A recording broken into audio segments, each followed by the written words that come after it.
Okay guys, so I wanted to do a quick tip video on how to do horses' feet. You don't really need to see my face in this video because that's not really important.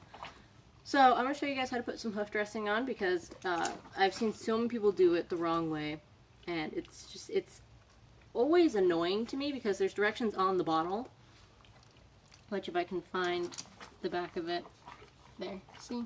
There's a little direction paragraph, that long paragraph right there. Well, like long this way, not as like a long paragraph. But so I've already done this foot here.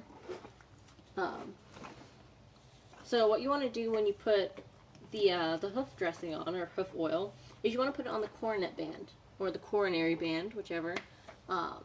If you watch my anatomy video, we talked about that.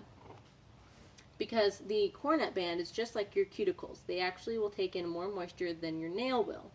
The reason why horses' hooves and people's nails don't allow moisture in is because it keeps it from causing infections or any type of rot or fungus from getting in there.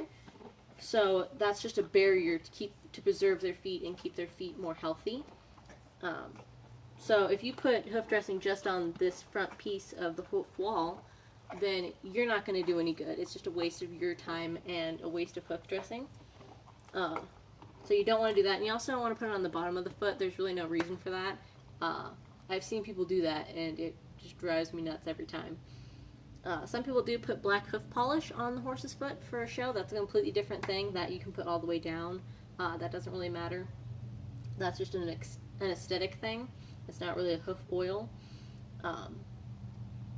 But also, if you see a farrier rasping this hoof wall down, going this way on the hoof wall, they're an idiot. They don't know what they're doing.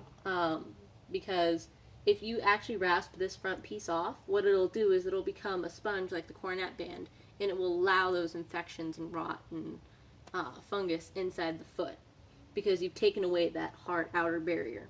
And yes, Bugsy's feet are long. I'm telling you guys that right now. This is actually 3 weeks of growth in like a couple of days because she got her feet done Wednesday and today's Saturday. But this is only 3 weeks, so I have to do her feet pretty soon. But she's insane. And I only use the hoof dressing to soften her feet up so that they're not as brittle. So I'm going to do this offside foot, which I should be on the other side to do this, but she will hopefully be a good sport about it.